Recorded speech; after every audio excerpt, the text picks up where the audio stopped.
এখন আমরা দেখবো হচ্ছে টেরিটোরিয়াল ডিভিশন অফ লেবার। তো আমাদের হচ্ছে territorial division of labour is called localisation of industry. ঠিক আছে, তো এটা হচ্ছে আমাদের কুইজের জন্য ইম্পর্টেন্ট যে আমাদের টেরিটোরিয়াল ডিভিশন অফ লেবারটাকে কি বলা হয়, সেটা হচ্ছে লোকালাইজেশন অফ ইন্ডাস্ট্রি। যে আমাদের এখন হচ্ছে কজেস অফ লোকালাইজেশন।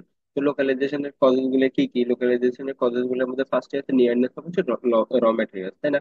এখন তুমি যদি লোকালাইজেশন না করো, ধরো তুমি একটা ইন্ডাস্ট্রি দিলা, হ্যাঁ, এখন র ম্যাটেরিয়ালসটা হয়তো তুমি নারায়ণগঞ্জে ভালো পাবা। এখন তুমি যদি সেখানে তোমার ফ্যাক্টরিটা দাও, তাহলে কি তোমার যদি ট্রান্সপোর্টেশন কস্টটা কমে যাবে। এখন তুমি নারায়ণগঞ্জের র মেটেরিয়ালসটা ভালো পাবা, তুমি ফ্যাক্টরিটা দিতে হচ্ছে রাজশাহীতে নিয়ে। তখন কি হবে, তোমার জন্য এই যে র মেটেরিয়ালসটা এখান থেকে এখানে আনা, সেটা তোমার জন্য একটা যন্ত্রণাদায়ক বা ট্রান্সপোর্টেশন কস্টটা লাগবে। ঠিক আছে, তখন তুমি যে প্রোডাকশনটা ইকোনমিক্যাল হবে না। এই জন্য সে নিয়ারনেস টু র মেটেরিয়ালসটা হলে কি হয়, আমাদের ইকোনমিক্যাল হয়। এটা হচ্ছে নিয়ারনেস টু কি সোর্সেস অফ পাওয়ার। এবার আমাদের যে সোর্সেস অফ পাওয়ার, যে জিনিসটা ধরো আমাদের আমাদের যে সিমেন্ট যে কারখানাগুলো, সেগুলো ম্যাক্সিমাম টাইমে দেখবো যে নদীর পাশে হয়। ঠিক আছে, কারণ এখানে আমাদের অনেক বেশি পরিমাণে যে নদীর নদীর মাধ্যমে কি বালুগুলো আসে, ওয়াটারের দরকার হয়। তো সেই জিনিসগুলো কি, এই জন্য সে নিয়ারনেস হচ্ছে পাওয়ার। যে আমাদের কোল মাইন্স আর হচ্ছে নিয়ার সেভারাল ইন্ডাস্ট্রিয়াল জোন কি ক্রপ আপ। তো কোল মাইন্স গুলো যদি কাছাকাছি থাকে, তাহলে তখন কি হবে, ইন্ডাস্ট্রি গুলা ক্রপ আপ করবে। যে প্রক্সিমিটি অফ টু হচ্ছে কি মার্কেট। তাহলে আমাদের যদি হচ্ছে মার্কেট একটা ওয়াইড মার্কেটের কাছাকাছি থাকে, তখন কি হবে, তুমি তাড়াতাড়ি মার্কেটের সাপ্লাই গুলো দিতে পারবা। অ্যাভেলেবিলিটি অফ হচ্ছে লেবার। এখন তোমার যদি লেবারটা ভালো না থাকে বা লেবারের যদি অ্যাভেলেবিলিটি না থাকে, ধরো তুমি একটা রিজিয়নে একটা ইন্ডাস্ট্রি দিলা বা একটা ফ্যাক্টরি সেট আপ করছো, এখন এই জায়গায় কি মানুষজন লেবার নাই, এই জায়গায় হচ্ছে লেবারের শর্টেজ, তখন তোমার কি হবে, বাইরে থেকে লেবার নিয়ে আসতে হবে। কিন্তু তুমি যদি এমন একটা জায়গায় দাও যেখানে হচ্ছে লেবারটা অনেক বেশি অ্যাভেলেবেল, লেবারের কস্টটা কম, তখন তোমার কি হবে, কস্টটা কমে যাবে, প্রোডাকশনটা বেড়ে যাবে।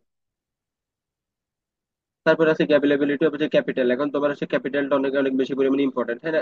ক্যাপিটাল বলছে আমাদের ফাইন্যান্স, অর্থাৎ টাকাটা। টাকা যদি নাই থাকে, তখন তোমার কি প্রোডাকশনটা তো তুমি করতে পারবে না। পলিটিক্যাল ফ্যাক্টর, রিলিজিয়াস ফ্যাক্টর, এই যে মোমেন্টাম অফ কি আর্লি স্টার্ট, সেই জিনিসগুলো হচ্ছে আমাদের জন্য কি অনেক ইম্পর্টেন্ট। হচ্ছে momentum of early start, in some cases it is not possible to point any particular cause to the localisation of industry. এখন এই জিনিসটা হচ্ছে কি, তোমার লোকালাইজেশন হলে তখন তুমি খুব তাড়াতাড়ি, হ্যাঁ, তোমার যে মোমেন্টামটা বা হচ্ছে তোমার ইন্ডাস্ট্রির যে কাজকর্মগুলো, সেটার কি তাড়াতাড়ি তুমি একটা কাজটা শুরু করতে পারো, তখন মোমেন্টামটা তোমার কি হয়, তাড়াতাড়ি আসে। এই জন্য বলতে momentum of N early start. এখন হচ্ছে আমার কনসিকুয়েন্সেস অফ লোকালাইজেশন, এটা রিটার্নের জন্য ইম্পর্টেন্ট আছে। যে আমাদের লোকালাইজেশনের যে কনসিকুয়েন্সেস, এর আগে যেগুলো পড়ছি, এই যে ফ্যাক্টর গুলা, এগুলো হচ্ছে রিটার্নের জন্য ইম্পর্টেন্ট আছে।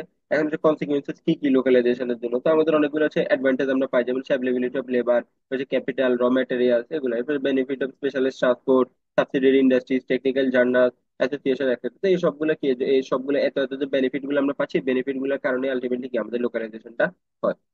হচ্ছে রেমেডি, এখান থেকে আছে কি ডিসেন্ট্রালাইজেশন অফ কি ইন্ডাস্ট্রি। এখন অনেকগুলা কারণ হচ্ছে কি, আমাদের অনেকগুলা যে ইন্ডাস্ট্রি গুলা, যে আমাদের পুরনো অনেকগুলো ইন্ডাস্ট্রি হয় কি বিভিন্ন কারণে তাদের যে নেটিভ সয়েল আছে, হয়তো আগে একটা জায়গায় প্ল্যান্টটা ছিল, এখন কি হচ্ছে, এই জায়গাটা থেকে আপরুট হয়ে অন্য একটা জায়গায় চলে গেছে। এই যে ডিসেন্ট্রালাইজেশনটা হয়ে যায় অনেক সময়। Development in the means of transportation. কারণ ট্রান্সপোর্টেশন এটা কি, এটা একটা একটা খুবই খুবই ইম্পর্টেন্ট ফ্যাক্টর। এখন তোমার যদি ট্রান্সপোর্টেশনটা যদি ডেভেলপ না হয়, ধরো তুমি একটা জায়গায় একটা ফ্যাক্টরি দিছো, হ্যাঁ, এই জায়গায় ট্রান্সপোর্টেশনটা খুবই খারাপ, তাহলে তোমাকে কি হবে, আলটিমেটলি এখান থেকে ফ্যাক্টরিটা কি তোমারই ট্রান্সফার করা লাগবে। কারণ তুমি ট্রান্সপোর্টেশনটা যদি খারাপ হয়, তাহলে র মেটেরিয়ালস আনতে পারবে না, প্রোডাক্ট গুলো ডেলিভার দিতে পারবে না। তখন কিন্তু যদি এমন একটা জায়গায় তোমার ফ্যাক্টরিটা আছে যেখানে ট্রান্সপোর্টেশনটা অনেক ভালো, তখন কি হবে, তুমি এই জায়গাটাতেই তোমার কি ফ্যাক্টরিটাকে রাখতে পারবা। এখন এখান থেকে কি তোমার বেনিফিটটা হতে পারবে। এই যে আছে কি, যে ফার্দার দ্য রাইজ অফ হচ্ছে রেঞ্জ, কনগেশন, হাই এন্ড হচ্ছে যে land prices and higher municipal taxes in the industrial centres have driven out the old establish industry. এখন বলতে অনেক অনেক বেশি পরিমাণে রেন্ট, ধরো একটা জায়গায় কি হয়, তুমি এই জায়গায় কি একটা ইন্ডাস্ট্রি দিচ্ছ, এখন এটা একটা ইন্ডাস্ট্রিয়াল এরিয়া হয়ে গেছে, এখন কি হবে, এরিয়াটা রেন্টটা বেড়ে যাবে। এখন রেন্ট বেড়ে গেলে কি তোমাকে অনেক বেশি পরিমাণে রেন্ট দিতে হবে, তখন তোমার যে কস্ট গুলো, ভেরিয়েবল কস্ট, বিভিন্ন ফিক্সড কস্ট, এগুলো কি প্রাইসটা বেড়ে যাবে। তখন তোমার আলটিমেটলি কি হয়, এখান থেকে সরে আরেকটা জায়গায় যাওয়া লাগে যেখানে কি তোমার কস্টটা কম। এবার যে ক্যাপিটাল, এখন ক্যাপিটাল জিনিসটা হচ্ছে খুবই খুবই ইম্পর্টেন্ট। এটা অনেক সময় আসে যে ক্যাপিটালটা তুমি এক্সপ্লেন করো। তো capital is refers to that part of a math wealth which is used in কি producing further wealth of which yield হচ্ছে ইনকাম। এখন ক্যাপিটাল হচ্ছে ধরো তোমার এক প্রকার ওয়েল, হ্যাঁ, যে ওয়েলটাকে তুমি ইউজ করতেছো, ইউজ করে কি করবা, তোমার ফার্দার যে ওয়েলটা বা হচ্ছে হুইচ ইল্ড অ্যান্ড ইনকাম, অথবা ফার্দার একটা ইনকাম তুমি কি সোর্স জেনারেট করবা। তো জিনিসটা হচ্ছে কি আমাদের জন্য ক্যাপিটাল। হচ্ছে the materials are used up in হচ্ছে সিঙ্গেল অ্যাক্ট অফ কনজাম্পশন। তো এটা হচ্ছে কুইজের জন্য ইম্পর্টেন্ট, যতগুলো এরকম ইতালিক অক্ষরে যতগুলো লেখা আছে সবগুলো লাইন হচ্ছে কুইজের জন্য ইম্পর্টেন্ট। হচ্ছে ইম্পর্টেন্স অফ ক্যাপিটাল। এখন আমাদের ক্যাপিটালের যে ইম্পর্টেন্স, এটা খুবই খুবই ইম্পর্টেন্ট। আমাদের ক্যাপিটাল ইম্পর্টেন্স কি, তো capital production, some workers involve making capital goods, secondly use of capital, more people employed for producing further goods. এখন তোমার যদি ক্যাপিটাল বেশি থাকে, তাহলে তুমি কি করবে, যে some workers involve making capital good, তখন হচ্ছে তুমি ওয়ার্কারদেরকে কি কাজ করাতে পারবে, ক্যাপিটাল গুড, ঠিক আছে, তোমার গুড প্রডিউস করার জন্য, হচ্ছে more people employed for producing further good. এখন তোমার যদি যত বেশি ক্যাপিটাল থাকবে, তুমি কি করবে, বেশি বেশি ইনভেস্টমেন্ট করবে, তখন হচ্ছে কি বেশি বেশি পিপলকে তুমি কি এমপ্লয়মেন্ট দিতে পারবা। এই জিনিসগুলো আর কি। আর ক্যাপিটাল থাকলে তো আদার যে আমাদের কাজকর্ম হচ্ছে production without capital is hard for us even to imagine, ঠিক আছে। তুমি যদি ক্যাপিটাল না থাকে তাহলে তুমি প্রোডাকশন করতেই পারবে না। দেখবা যার যত বেশি ক্যাপিটাল আছে সে অত তত কি অত বেশি উন্নত মেশিনারি নিয়ে আসতেছে, অনেক বেশি হচ্ছে কি লেবারে খাটাচ্ছে, তখন কি তার প্রোডাকশনটা বেড়ে যায়, কস্টটা কমে যায়। তো যে ক্যাপিটাল ফরমেশন, তো ক্যাপিটাল ফরমেশন মিনস হচ্ছে increase in the stock of real capital in country. Capital ফরমেশনের যে ডেফিনেশনটা একটু দেখতে পারো কুইজের জন্য, ফিল ইন দ্য ব্ল্যাঙ্ক থাকতে পারে। তো ক্যাপিটাল ফরমেশন জিনিসটা হচ্ছে কি আমাদের যে রিয়েল স্টক অফ কি স্টক অফ হচ্ছে real capital in a country. তো আমাদের দেশের মধ্যে যে রিয়েল ক্যাপিটালটা সেটা বাড়ার যে প্রসেসটা বা সেটা বাড়ানোর যে জিনিসটা সেটা হচ্ছে আমাদের ক্যাপিটাল ফরমেশন। তো সেই জিনিসটা কি আছে, দেখো ইম্পর্টেন্স অফ ক্যাপিটাল ফরমেশন। এখন ক্যাপিটাল ফরমেশন ইম্পর্টেন্সটা খুবই খুবই বেশি। এখন এই যে no economic development is possible, এখন তোমার যদি ক্যাপিটাল ফরমেশনই না হয়, একটা দেশের মধ্যে যদি তোমার ক্যাপিটালই না, দেখো দেখো আমাদের যত উন্নত বিশ্বগুলো আছে সবগুলোর তোমার সে রিজার্ভ অনেক হাই, ঠিক আছে, ওদের ওদের ক্যাপিটাল ফরমেশনটা অনেক বেশি। কারণ ক্যাপিটাল ফরমেশনটা বেশি হওয়ার কারণে কি তাদের ইকোনমিক ডেভেলপমেন্ট হইতে পারতেছে। তোমার সেই ক্যাপিটাল অ্যাকুমুলেশনটার কারণে কি হয়, যে এখানে লিখেছে capital accumulation is the very core of economic development. কারণ ক্যাপিটাল অ্যাকুমুলেশনটা যদি না থাকে তাহলে তুমি উন্নতি করবে কিভাবে, তখন তোমার কি করে বাইরের দেশ থেকে কি ধার করে নিয়ে আসা লাগবে। যেমন আমরা কি বাইরের দেশে আমাদের অনেক বেশি পরিমাণে লোন আছে, কত বিলিয়ন ডলার আমিও জানি না লোন আছে। এখন লোনটা কেন নেওয়া হচ্ছে, কারণ আমাদের কাছে ক্যাপিটাল ফরমেশনটা নেই, ক্যাপিটালই নেই। ক্যাপিটাল না থাকলে তো আমি আমার উন্নতি করতে পারবো না দেশে, কারণ টাকাটা দরকার, তাই না, তখন আমরা বাইরের দেশ থেকে টাকা নিয়ে আসা লাগে। Thus, capital formation occupies the central and strategic position in the process of economic development. এটা খুবই খুবই ইম্পর্টেন্ট যে আমাদের ক্যাপিটাল ফরমেশন যে জিনিসটা এটাই কি আমাদের এই যে central and strategic position in the process of economic development, অর্থাৎ আমাদের ইকোনমিক ডেভেলপমেন্টের সেন্ট্রাল এবং স্ট্র্যাটেজিক যে পজিশনটা সেটা কি হোল্ড করে আছে ক্যাপিটাল ফরমেশন। এটা একটু দেখে নিলে আশা করি তোমরা পারবা। এখন প্রসেস অফ ক্যাপিটাল ফরমেশন, এখন প্রসেস অফ ক্যাপিটাল ফরমেশনটা তিনটা স্টেজে হয়, এটা কুইজের জন্য অনেক ইম্পর্টেন্ট যে আমাদের ক্যাপিটাল ফরমেশনটার ক্ষেত্রে কয়টা স্টেজ লাগে, তিনটা স্টেজ লাগে। এর মধ্যে কি আছে, ক্রিয়েশন অফ হচ্ছে সেভিং। এখন হচ্ছে ক্রিয়েশন অফ সেভিংস এর মধ্যে আবার আমরা সেভ করতে পারি কি দুইটা ওয়েতে, ঠিক আছে, আমরা দুইটা ওয়েতে সেভ করতে পারি। Either do not spend all the income on কি কনজিউমার গুডস, ঠিক আছে। এখন হয়তো তুমি কি করবে, একটা কি কনজিউমারের গুড বানাচ্ছ, এখন তোমার যত ধরনের টাকা আছে তুমি সব এখানে ইনভেস্ট করে দিচ্ছ, তাহলে তোমার যে সেভিংসটা হবে কত, জিরো। এখন তুমি সব টাকা দিলা না, হয়তো তুমি কি করছো, তোমার হচ্ছে 10 টাকা রেখে দিচ্ছ, তাহলে তোমার এখন কত সেভিংস হচ্ছে 10 টাকা। আচ্ছা, related resources from the production of consumer goods, ঠিক আছে, যে রিলিজ রিসোর্সেস। এখন হচ্ছে কি ধরো তুমি যে কনজিউমার যে গুডটা আছে এখানে তুমি অনেকগুলো রিসোর্সেস দিচ্ছ, হয়তো দেখা গেছে তুমি একটা প্রোডাক্ট বানাইছো, আগে এখানে তুমি 10টা ইনগ্রেডিয়েন্ট দিতা, এখন তুমি কি করো বলে যে আচ্ছা ঠিক আছে এখন আমি 8টা ইনগ্রেডিয়েন্ট দিব, তাহলে এই যে দুইটা ইনগ্রেডিয়েন্ট যে তুমি রিলিজ করে নিছো এই যে কনজিউমার গুড থেকে যে রিসোর্সটা তুমি বের করে নিছো, তাহলে এই দুইটা গুডস এর বা দুইটা ইনগ্রেডিয়েন্টস এর টাকাটা কি তোমার এখন সেভিংস হয়ে যাবে। তাহলে আমরা কি এই দুইটা ওয়েতে সেভিংস করতে পারি। তারপর the level of savings depend আবার, এখন আমাদের যে লেভেল অফ সেভিংসটা সেটা কিসের উপরে ডিপেন্ড করে, দেখো পাওয়ার টু সেভ অথবা সেভিং ক্যাপাসিটি, আর হচ্ছে দা উইল টু সেভ, ঠিক আছে। একটা হচ্ছে তোমার পাওয়ার টু সেভ আর একটা হচ্ছে দা উইল টু সেভ। এখন এখানে দুইটা আবার ব্যাখ্যা করা আছে যে saving capacity of an economy mainly depends upon কি the average level of income. এখন সেভিং ক্যাপাসিটিটা আমাদের কিসের উপর ডিপেন্ড করে, দেখো এভারেজ লেভেল অফ ইনকাম। এখন কোন একটা দেশের মানুষের যদি এভারেজ লেভেল অফ ইনকামটা বেড়ে যায়, ধরো তোমার আজকে এভারেজ লেভেল অফ ইনকামটা বেড়ে গেছে, এখন তোমার খরচটা তো মোটামুটি কাছাকাছি থাকবে, তাই না? যদি না তুমি কি খরচটা বাড়াই দাও, তখন তোমার যদি খরচটা কাছাকাছি বা ফিক্স থাকে, তোমার ইনকামটা বেড়ে গেছে, তখন কি তোমার সেভিংসটাও বেড়ে যাবে। আবার সেই the distribution of national income, এখন দেখো আমাদের দেশে যে জিনিসটা হয় যে ধনী আরো বেশি ধনী হচ্ছে, গরিব আরো বেশি কি গরিব হচ্ছে, কারণ আমাদের যে ডিস্ট্রিবিউশন অফ ন্যাশনাল ইনকামটা এটা হচ্ছে প্রপার না, ফিক্স না, আমাদের দেশে অতি ধনী পরিমাণটা বেশি। এখন তোমার যদি ডিস্ট্রিবিউশন অফ ন্যাশনাল ইনকামটা যদি প্রপার থাকতো তাহলে কি হতো, তখন সবাই সেভিংস করতে পারতো, তখন হচ্ছে মানিটা অনেক বেশি পরিমাণে সেভ হতো। তো the will to save, the will to save জিনিসটা হচ্ছে কি এখন তোমার এখানে দুইটা সেভিংস আছে, ভলেন্টারি সেভিং আর ফোর্স সেভিং, ঠিক আছে। দা উইল টু সেভ হচ্ছে ধরো তোমার ইচ্ছা যে আচ্ছা ঠিক আছে ফাইন আমি সেভ করবো, এখন তোমার ইচ্ছাটা আবার দুই প্রকার, একটা আছে হচ্ছে ভলেন্টারি আর হচ্ছে ফোর্স। তো ভলেন্টারি কি people do their do do of their own free will, ঠিক আছে, অর্থাৎ তুমি তোমার নিজের ইচ্ছে কি সেভিংসটা করবে। আসলে force saving, force savings taxes by the government represent হচ্ছে ফোর্স সেভিংস। এখন ফোর্স সেভিংস হচ্ছে কি গভর্নমেন্ট তোমার উপরে কি ট্যাক্সটা চাপাই দিবে। এখন আমরা যদি বাইরে কোনো প্রোডাক্ট কিনতে যাই দেখা গেছে আমাদের হয়তো 10 না 15% ভ্যাট দেওয়া লাগে। এখন তোমার যদি মাথায় এটা আসে যে আচ্ছা ঠিক আছে এখন তো আমার ভ্যাট দেওয়া লাগবে 15%, তাহলে আমি জিনিসটা কি না কিনি বা কম কিনি, তখন কি হবে, এই যে তুমি যে জিনিসটা কিনতে হতো যে 1,000 টাকার একটা জিনিস কিনতা, তাহলে এখন তোমার 1,000 টাকা সেভিংস হয়ে গেছে। তো এই জিনিসটা হচ্ছে কি আমাদের ফোর্স সেভিং। হচ্ছে সোর্সেস অফ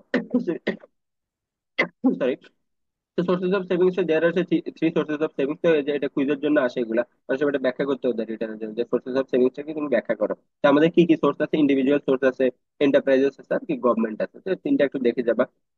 এন্টারপ্রাইজ হচ্ছে কি save when they do not distribute the whole of their profit but retain a part of them, ঠিক আছে। এখন বলতে কি সে যে প্রফিটটা করতেছে এই প্রফিটটাকে সে পুরোপুরি ডিস্ট্রিবিউট করতেছে না, ঠিক আছে, অর্থাৎ পুরোপুরি সে আবার রিইনভেস্টমেন্ট করতেছে না, কিছুটা সে কি নিজের কাছে রেখে দিচ্ছে। আর গভর্নমেন্ট হচ্ছে কি collect money as taxes and profits of public undertaking. Government কি করে, কিভাবে সেভিংস করে, এই যে আমাদের থেকে ট্যাক্স নিয়ে গভর্নমেন্ট সেভিংস করে। আসলে মোবিলাইজেশন অফ সেভিংস, এখন ধরো তুমি সেভিংস করলা, সেভিংস এর যদি মোবিলাইজেশন না থাকে, ধরো তুমি টাকা সেভিংস করে তোমার হচ্ছে খাটের নিচে রেখে দিতে, তাহলে এই টাকাটার মান কখনোই বাড়বে না যদি না তুমি এটাকে মোবিলাইজেশন করো। তো the next step of process of capital formation is the savings of household must be কি mobilize and transfer to the businessman or entrepreneur who require them for কি ইনভেস্টমেন্ট। এখন বলতেছে যে আমাদের যে টাকাটা বা আমরা যে জিনিসটা সেভিংস করতেছি, ক্যাপিটালটা, এই ক্যাপিটালটাকে কি ট্রান্সফার করতে হবে কাদের কাছে, বিজনেসম্যানদের কাছে। কেন, তাদের কি দরকার, ইনভেস্টমেন্ট দরকার। এখন বিজনেসম্যানের কি দরকার, প্রচুর টাকা দরকার, সে টাকাটাকে ইনভেস্ট করবে, ইনভেস্ট করে কি টাকাটার মানটা বাড়াবে, বা এখান থেকে সে কি একটা গুড তৈরি করবে, সেই গুডটাকে সে বিক্রি করবে। তো 10 টাকা সে ইনভেস্ট করছে, সে গুডটাকে সে হয়তো 20 টাকা বিক্রি করতেছে, তাহলে কি আলটিমেটলি তার এই যে 10 টাকাটা ইনভেস্ট করেছে, 10 টাকাটার ভ্যালু এখন বেড়ে হয়ে গেছে কত, 20 টাকা। সেই জন্য হচ্ছে কি আমাদের যে মোবিলাইজেশন অফ সেভিংসটা প্রয়োজন।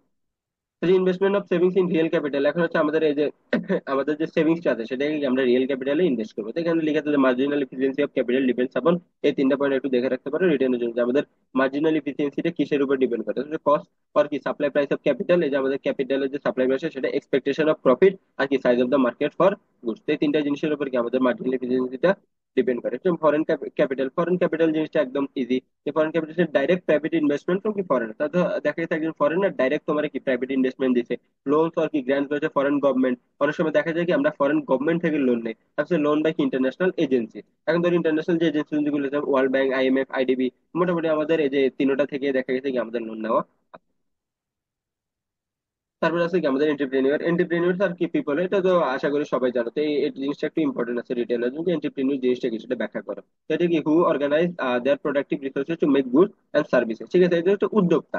তো উদ্যোক্তা কি করে, এই যে রিসোর্স গুলাকে কি করে তোমার হচ্ছে অর্গানাইজ করে টু মেক গুড এন্ড কি সার্ভিসেস, অর্থাৎ কি সে নতুন কোন একটা প্রোডাক্ট বা কি একটা সার্ভিস তৈরি করার জন্য যে তার রিসোর্স গুলা, প্রোডাক্টিভ রিসোর্স গুলাকে কি সে অর্গানাইজ করে। তো এই যে এন্টারপ্রেনিউরের ফাংশন গুলা, এটা হচ্ছে রিটেলারের জন্য অনেক ইম্পর্টেন্ট। যে আগে এন্টারপ্রেনিউরের কি ফাংশন গুলো কি, initiating a business enterprise by mobilising and harnessing the necessary productive resources, taking the final responsibility. স্বাভাবিক যে উদ্যোক্তা তাকে কিন্তু ফাইনাল রেসপন্সিবিলিটি নিতে হবে। The entrepreneur's role as an কি ইনোভেটর। তো এন্টারপ্রেনিউর কি করে, একজন ইনোভেটর হিসেবে কাজ করে। স্বাভাবিক সে নতুন কোনো একটা আইডিয়া যদি নিয়ে আসে, বা যদি কোনো ধরনের ভালো একটা সে কি বিজনেস আইডিয়া নিয়ে আসে, নতুন কোনো একটা প্রজেক্ট বা হচ্ছে কি প্রযুক্তি নিয়ে আসে, তখন সে কি একটা ইনোভেটর হিসেবে রোল প্লে করে। আর it is overseeing the work for কি subordinates so as to ensure the desired result. The place where the business unit is proposed to be set up is finalized by key entrepreneur. এখন বলতেছে যে আমরা যে জায়গাটাতে আমাদের যে বিজনেসের প্ল্যানটা বা বিজনেসের সেটআপটা করবো, এটা কিন্তু ফাইনালাইজ করবে আলটিমেটলি উদ্যোক্তা নিজেই।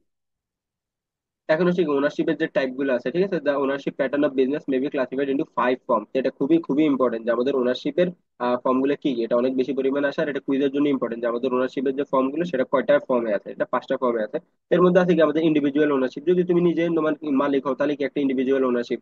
এরপর আছে কি পার্টনারশিপ, পার্টনারশিপ হচ্ছে তুমি আর তোমার বন্ধু মিলে হয়তো একটা বিজনেস দিবা, তাহলে জিনিসটা কি, একটা হচ্ছে পার্টনারশিপ। হচ্ছে জয়েন্ট স্টক কোম্পানি, এই জয়েন্ট স্টক কোম্পানি যে corporate body own by large number of share holder.